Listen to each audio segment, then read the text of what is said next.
Munchkins, welcome or welcome back to the channel. My name is Ocean and I am an English educator on the platform of An Academy. और guys, आज मैं आपको कुछ ऐसी चीजें बताने आई हूँ जो कोई नहीं बताता बट बतानी बहुत जरूरी। क्या होता है जैसे ही बच्चे क्लास 12 में आते हैं फिजिक्स केमिस्ट्री बायो या जो भी इनका मेन सब्जेक्ट है उनके बहुत। However, when it comes to English, everybody thinks it's so easy. It's just a cakewalk for you, right? So इसको तो आराम से end में करेंगे. And what you don't know is that most of the students end up scoring least marks in English. English can be your percentage maker or breaker depending if you focus on it or not.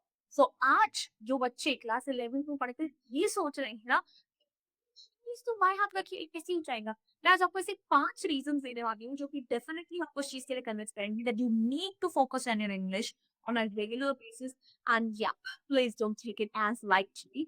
ऐसा नहीं है बेटा, English में भी बहुत कुछ पढ़ने के लिए स्पेशली गिवन अब सीबीएसई का जो पैटर्न बदल गया है, जहाँ पे कॉम्पिटेंसी बेस्ड क्वेश्चंस पे ज़्यादा फोकस कर रहे हैं, you really can not make English your sideline character. भाई ज़्यादा देरी नहीं करते हैं, जल्दी से मेरे वीडियो को कर दीजिए, चैनल को सब्सक्राइब कर दीजिए। You have already done that. What are we even waiting for? Let's dive into the video right now. Reason number one.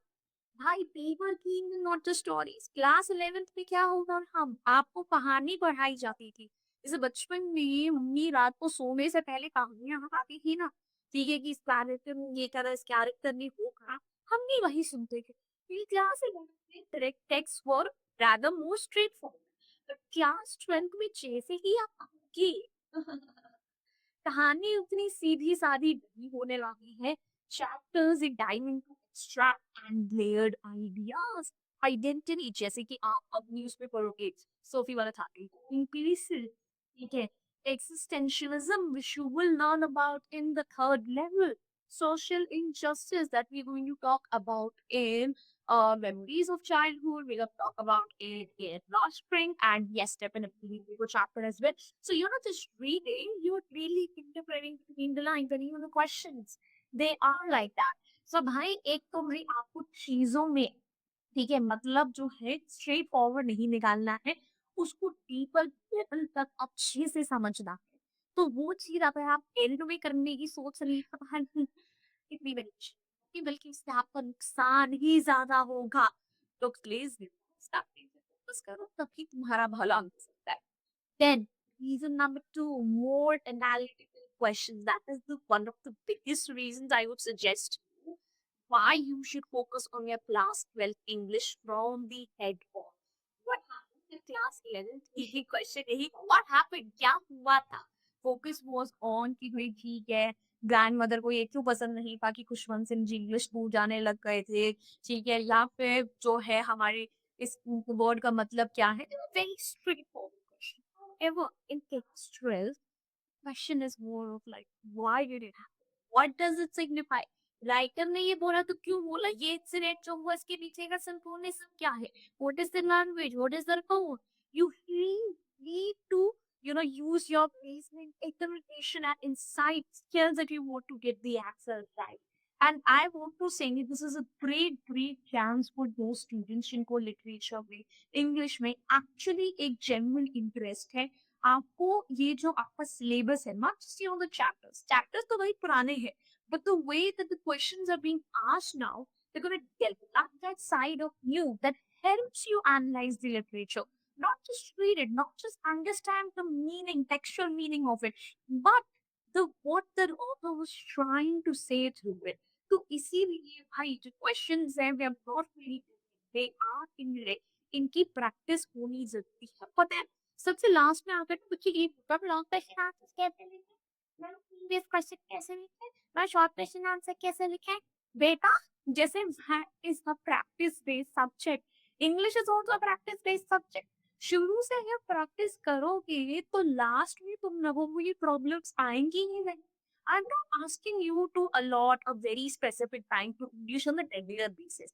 I also understand कि भाई तुम्हारे पे कितना प्रेशर है मैं भी एक टाइम में क्लास 12 की स्टूडेंट थी मेरे पास भी पीसीएन था मैंने भी इंग्लिश को बहुत इग्नोर किया ज़ोई मैं तुम्हें किस मुँह से मतलब बोल दूँ कि तुम इसके लिए रेगुलर टाइम निकालो। But yes, you can happen most do it कि तुम अपने बैचेज़ में रेगुलर हो, जो बैचेज़ हम रन कर रहे हैं, तो बच्चों को मुँह की if you regular with my batches now, you don't need any extra reference book. You don't need to take out any extra time to practice questions. I'm going to provide you everything there in the class. I'm going to give you everything right in front of you.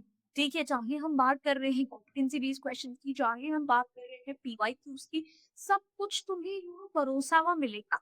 Summaries, notes, all you need to do is just be regular with the classes. So अगर मैं वहां पर regular हूँ मेरे साथ, तब तो tension की कोई बात ही नहीं। सब सब चीजों में ध्यान दूंगी, पोषण नाम रख then highly clever at writing skills. Indeed, that is one of the things. The answers definitely have to be more structured. You have to use more shorter. And there has to be clarity of thought in your answer. And even if we talk about your writing section, तो उसमें जो आपका article writing आता है, ठीक है, या report writing आता है, that needs a little bit of more practice. So yes, अगर आप ये सोच कर चल रहे हो कि जैसे हम लोगों ने सीधी सादी भाषा में अभी तक अपनी चीजें लिखी थी, हमें तो सिर्फ पढ़ने लिखने से मतलब है ना। बहुत सारे जो क्या लगता है कि भाई इंग्लिश में आंसर अगर तुम्हें नहीं आता है तो एक काम करो, या तुम ना पूरी की समरी कहाँ पढ़वा दो, ठीक है, समरी में कुछ ना कुछ तो ऐसा होगा ही जिससे तुम्हें नंबर मिल जाएंगे ना। तो मेरे केस हो गई है, it's not about paying pages, it's more about writing lecture. Please, you need to understand the meaning of habit for class 12 में मेहनत करनी पड़ेगी। then poetry gets more points. That is one of the big things. Class 11 में जो आपकी poems, एक तो बहुत स्ट्रेट फॉरवर्ड थी, बहुत इजी क्वेश्चन, ठीक है, ज्यादा कुछ इतना डिफिकल्ट था, ठीक है, ऊपर से क्वेश्चन आते थे वो भी बहुत ज्यादा डायरेक्ट आते थे। Now when you enter class 12, the poems are marked, will have to focus from the starting. आप अ थिंग ऑफ ब्यूटी पढ़ के देखो, आप अरुण स्टैंड पढ़ के देखो, दोनों कोट्स को पढ़ के उनकी भाषा देख के थोड़ा सा दिमाग हिल जाता है कि भाई लिखा क्या गया है। सो वो जो पोएट्री रिलेटेड क्वेश्चंस आते हैं, they are actually very challenging, specially अगर वो आपकी लैंग्वेज, आपके सारे के सारे लिटरेरी डिवाइसेस, सिंबोलिज्म, इन चीजों को इंक्लूड करके, तो पोएट्री जो है एक काफी वेटेज लेता है। ये इट्स नॉट दैट नहीं होने वाली है आपकी पोएम्स, the symbolism, उनकी मीनिंग्स, उनकी मल्टीप्लिकेशन, सब कुछ एग्जिस्ट करता है, and you have to learn how to decode them. So you just don't have to understand the meaning of the poem. You have to understand what was the author's perspective, what is the reader's perspective over here. The question is basically you were targeting which of the perspectives, right? इन सब चीजों को हमें understand करना पड़ेगा। वाह, ऐसे नहीं चलेगा मामला जैसे अभी तक चल रहा था। जिस तरीके से तुम अभी तक अपनी गाड़ी खींचते हुए आ रहे हैं कि माँ हम वैसे नहीं खींचेंगे टाइम और then time pressure, that's one of the very big reasons as well. क्या होता है, ठीक है, एक तो पहली बात जो मैं आपको बता दूं, the biggest issue that the students had this year was कि मैम पेपर इतना मुश्किल नहीं लगा था, बट टाइम की बहुत है। एक तो बोर्ड का ऑलरेडी प्रेशर होता है आपके ऊपर, राइट, उसके प्रॉपर जो पेपर है वो बहुत important है। तो जिन बच्चों ने स्टार्टिंग से प्रैक्टिस नहीं करी, जिन बच्चों को आदत नहीं रही सामान्य को सॉल्व करने की, इंग्लिश की, ठीक है, उनकी बिकेम अ ह्यूज टास्क। और ऊपर से क्लास 12 के बोर्ड्स के प्रेशर में, ठीक है, English becomes like an invisible. English जो है, जितने बच्चों को लगता है यार हमें तो अंग्रेजी ऐसी आती है, इजीली अंग्रेजी बोलिए, तो अंग्रेजी में सीखने वाला, ऐसा सोचने समझने वाला क्या की, राइट, इतना भी कुछ बड़ा मामला नहीं है जितना लोग बना रहे हैं।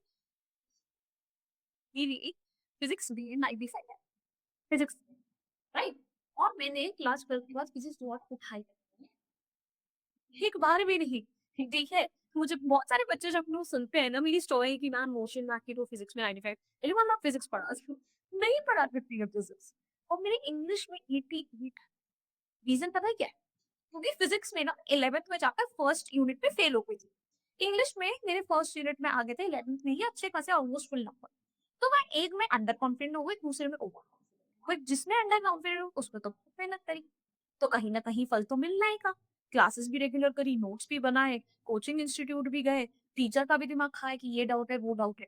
इंग्लिश को लेकर के ये आपने न्यूज़ आती है कि हाँ, ठीक है यार, इंग्लिश बस आ गई, इंग्लिश लर्निंग मोमेंट पे हो जाएगी और इंग्लिश में मेरी सबसे लोएस्ट नंबर है, can you believe it? And today I stand over here as an English teacher. तो या प्लीज़ बेटा प्लीज़ मत करो इंग्लिश को इग्नोर। ठीक है, आपको स्पीड, क्वालिटी दोनों की ज़रूरत पड़ेगी। Time management become very essential and all of these skills is something that you develop over a period of time and not overnight. You need practice for everything. बल्कि मैं बचपन से और या दैट्स ऑल। तो अगर मेरी बात जो है तो तुम्हारी बुद्धि थोड़ा भी पड़ी है ना, तो तुम्हारे इंग्लिश के बैचेस ऑलरेडी हो चुके हैं लॉन्च।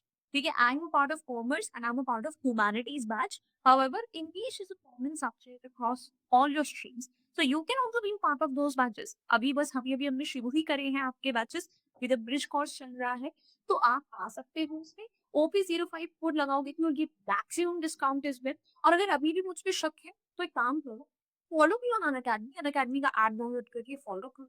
वहाँ पर काफ़ी बहुत फ्री ऑफ कॉस्ट क्लासेस लेती हूँ। उन फ्री ऑफ कॉस्ट क्लासेस में you can see for yourself, ठीक है, कि मैंने कैसे पढ़ाया, कैसा नहीं पढ़ाया है। वहाँ पे वो आपको नोट्स के लिए तो वही अनअकैडमी का यही है कि पहले इस्तेमाल करें, फिर विश्वास करें, then see for yourself. So please do it, but do not ignore English. That is the whole footnote of this video. And yeah, that's all from my end. I really, really hope you guys enjoyed this video. You found it helpful. If you did, hit the like button, share it with your friends. Do not forget to subscribe to our channel. I'll see you guys next time. Until then, hasta la vista. फिर मिलेंगे